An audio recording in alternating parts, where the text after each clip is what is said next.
스가랴 5번째 시간입니다. 오늘 말씀은 스가랴 3장 1절부터 10절 말씀입니다. 3절부터 5절 말씀을 합독하고 스가랴 3장 전체를 보도록 하겠습니다. 그러면 스가랴 3장 3절부터 5절 말씀을 한 목소리로 합독하도록 하겠습니다. 여호수아가 더러운 옷을 입고 천사 앞에 서 있는지라 여호와께서 자기 앞에 선 자들에게 명령하사 그 더러운 옷을 벗기라 하시고 또 여호수아에게 이르시되 내가 내 죄악을 제거하여 버렸으니 내게 아름다운 옷을 입히리라 하시기로 내가 말하되 정결한 관을 그의 머리에 씌우소서 하며 곧 정결한 관을 그 머리에 씌우며 옷을 입히며 여호와의 천사는 곁에 섰더라. 아멘. 회복이죠. 하나님께서 과거의 신분, 과거의 모습을 바꿔버리겠다는 겁니다. 여기 여호수아는 여호수아서에 나오는 여호수아가 아니라 같이 스룹바벨과 함께 이스라엘로 왔던 대제사장 여호수아라고 보시면 됩니다. 그 여호수아입니다. 알겠죠? 그죠? 자, 이제 스가랴가 보았던 8개의 환상 중에서 4번째 환상을 이제 오늘 보겠습니다. 그래서 오늘 보게 될 스가랴 3장 1절부터 10절은 4번째 환상으로서 대제사장 여호수아에 관한 환상입니다. 그런데 이거는 여호수아 개인을 위한 것이 아니라 이스라엘을 대표하기 때문에 이스라엘을 위한 거고, 또 이것은 또 우리를 위한 것일 수도 있습니다. 우리를 위한 것이라고 봐도 됩니다. 왜? 우리가 결국은 더러운 옷을 새 옷으로 바꿔 입는 그 은혜 속에 들어가게 된 부분이 있기 때문입니다. 자, 그래서 먼저 1, 2절을 보면요. 대제사장 여호수아는 여호와의 천사 앞에 섰고, 여호와의 천사 앞에 섰고요. 사단은 그의 오른쪽에 서서 그를 대적하는 것을 여호와께서 내게 보이시니라. 여호와께서 사단에게 이르시되 사단아 여호와께서 너를 책망하노라. 예루살렘을 택한 여호와께서 너를 책망하노라. 이는 불에서 꺼낸 그 쓸린 나무가 아니냐 하실 때에. 자, 지금 여호와의 천사, 대제사장 여호수아, 사단 이런 여기 지금 등장하고 있죠, 그죠? 여호와 하나님 앞에 이들이 모두 이제 좀 서 있다고 보시면 됩니다. 그래서 여호와께서 사단이 대제사장 여호수아를 대적한 것을 책망하죠. 대제사장 여호수아는 이 바벨론 포로로부터 겨우 풀려난 예루살렘, 다시 말하면 이스라엘 백성들을 대변하고 있다고 보시면 됩니다. 자, 그러면 사단의 존재에 대해서 우리 좀 생각해 봅시다. 지금 사실 우리가 사단에 대한 이야기를 참 잘 못하고 있습니다. 어떤 면에서 참 많이 해야 될 부분인데 못하고 있습니다. 근데 사실 뭐 구약에서도 그렇게 많이 사실 다루진 않습니다. 구약 성경에서 사단에 대해 직접 언급하고 있는 책은 단 4권입니다. 39권 중에서. 역대상에 한 번 나오고요. 시편에 한 번 나오고요. 스가랴서에 2번 나오고요. 욥기서에 11번 나옵니다. 그래서 이 사단이라는 칭호 말고, 이게 사단은 사실은 히브리어고요. 헬라어로 디아블로스, 마귀에 대해서 본다면 이 구약 5권의 책 중에서 각각 그 1회씩 언급되고 있고요. 신약 성경에서는 좀 많이 나와요. 신약 성경은 12권의 책에서 34회 정도 사단에 대해서 직접 언급하고 있고요. 마귀에 대해서는 한 권에 대해서 32번, 32번이나 언급하고 있습니다. 이게 지금 사단이 사실은 하나님의 가장 큰 대적이고, 하나님의 대적이라기보다는 하나님 앞에 반역을 했던, 하나님께 대적도 될 존재는 아니겠죠, 그죠? 그리고 우리 성도에게서는 최대 원수라고 보면 됩니다. 근데 지금 사단의 지금 지배 아래에 지금 있고요. 그래서 지금 실제적으로 정치와 권세, 이 세상 어둠의 주관자들을 다 사실 장악하고 있다라고 보시면 됩니다. 그래서 그런 존재에 대해서 지금 우리가 알고, 그러니까 사실은 내가 저 사람한테 진짜 화가 났다가 아니라 사단이 저 사람을 통해서 나를 흔들고 있고, 또 사단이 이 세상에 어떤 사회적 조직을 만들고 뭔가를 만들어서 자꾸 싸우고 있다는 거예요. 그러니까 지금 어찌 보면 보수와 진보가 너희들 잘못이다라고 해야 될 게 아니라 배후에 사단이 지금 부추기고 있다는 걸 봐야 되는 거예요. 그 영적인 눈이 열려야만 실제적으로 이제 좀 다른 각도로 볼 수가 있거든요. 아니면 뭘 어쨌든 끌어내려야 되고 뭘 해야 된다 이 생각을 하는 거예요. 그거 해도 답 없어요. 그거 해도 답 있는 인생은 없습니다. 그걸 우리가 봐야 돼요. 그래서 지금 어떤 게 맞다라고 중요한 게 아니라 누가 지금 속이고 있는가를 봐야 되는 거죠. 그래서 2절을 보면요. 하나님께서 이 대제사장 여호수아로 대표되는 이스라엘 백성들의 상태를 아주 독특하게 표현했습니다. 불에서 꺼낸 거슬린 나무라는 표현을 했어요. 불은 하나님의 심판을 상징하잖아요. 그러니까 이거는 바벨론 포로 70년을 의미하겠죠.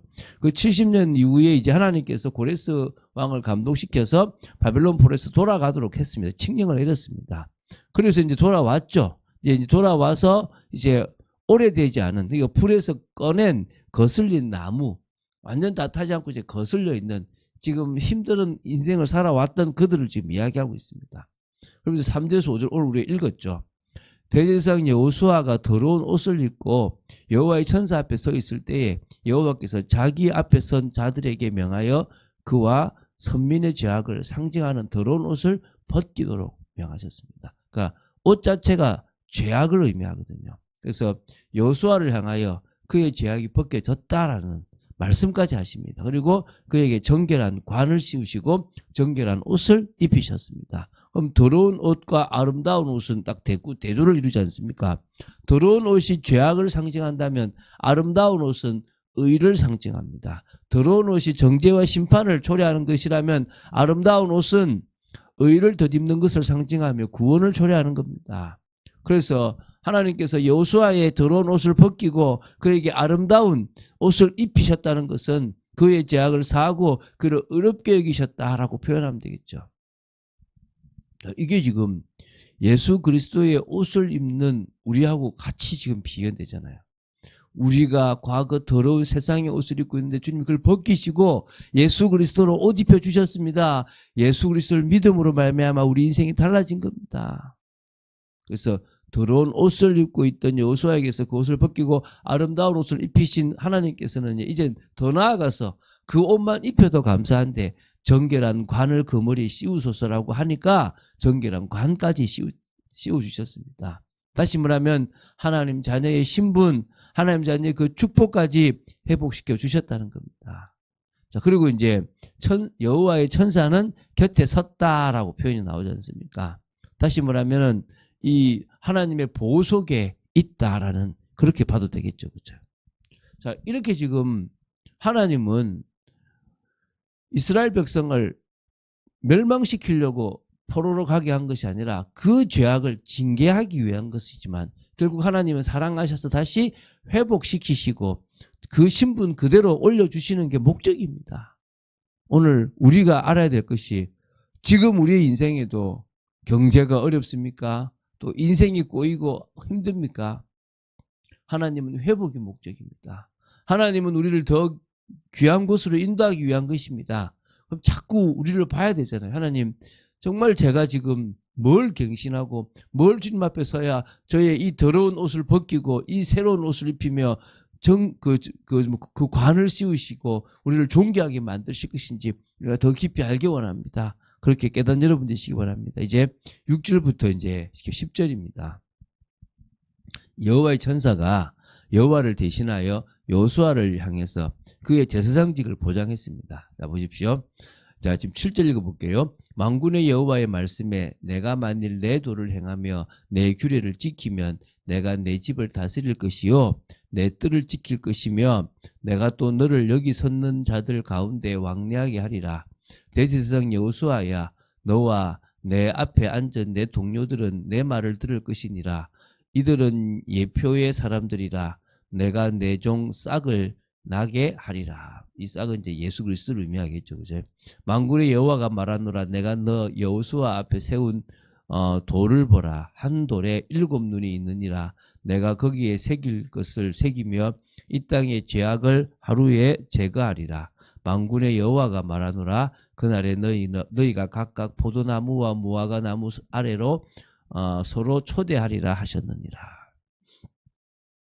자, 지금 여기 아까 말씀드렸지만 싹으로 상징되는 부분은 바로 이제 이 당신이 택한 백성들에게 종말론적 사제와 이 복을 보장하겠다라는 그런 약속입니다. 그래서 이제 그 예수 그리스도를 통해서 하시겠다는 거죠. 여호수아는 제1차 포로기한 당시 예루살렘으로 돌아온 대제사장입니다. 스룹바벨과 함께 제2성전 건축을 주도한 인물이고요. 신분상 이 선민 이스라엘 백성을 대표하는 그런 자라고 할 수 있습니다. 그럼 그 옷을 벗기고 새 옷을 입히셨다는 말은 회복시키고 이제는 대제사장직을 회복시켜 주겠다는 부분까지 지금 오늘 이 메시지를 주신 겁니다. 그래서 결국은 전체 이스라엘의 죄가 왜 대제사장으로서의 역할을 감당함으로 말미암아 다 사하겠다는 것입니다. 그렇죠? 그래서 이 특별히 하나님은 바벨론 포로에서 겨우 벗어난 여호수아를 하나님께 참수하며 대적한 사단을 책망까지 하면서 의롭다. 뭐요? 또 정말 이제는 내가 그 모든 것을 회복시키고 영원토록 그 역할을 감당하겠다라고 지금 말씀하신 겁니다. 그리고 계속 그 축복의 그 비밀들을 누리도록 하시겠다는 겁니다. 이거는 우리에게도 이어지는 우리가 그 비밀 속에 들어가는 그런 자가 되었습니다. 누구로 말미암아요? 예수 그리스도로 말미암아. 자, 그러면 우리는 망할 수 없는 신분입니다. 우리는 하나님이 예수 그리스도로 의롭다 하셨고 존귀한 관을 씌워준 존재입니다. 하나님은 우리를 위하시고 우리와 함께 하십니다. 그래서 우리가 할 거는 믿음의 기도를 하면 됩니다. 우리는 주님 앞에 회개하고 또 어떨 때는 또 간절히 기도하며 하나님 앞에 언약을 붙잡고 기도하면 하나님이 해결할 부분은 해결하시고 또 넘어서게 할 부분 넘어서게 하시고 또 응답하실 것을 응답하셔서 회복한 축복을 누리게 하실 줄 믿습니다. 우리가 회복되지 못하면 소금의 역할을 감당하지 못하잖아요. 그런데 어떤 사람은 회복되고도 자꾸 또 엉뚱한 것을 하고 있다면 그것도 문제입니다. 우리를 회복시키고 우리를 정상적으로 만드시는 목적은 하나님의 나라를 이루기 위한 거라고 보시면 됩니다. 그럼 우리가 하나님의 나라를 이루는다는 것은 소금의 역할을 제대로 감당하는 겁니다. 믿습니까? 진정으로 하나님의 말씀으로 영혼을 살리고 구별된 삶으로 세상에 영향을 미치고 복음의 능력으로 사람을 치료하고 그래서 결국은 이 모든 것들을 통해서 만나는 세상을 만들어가는 것입니다.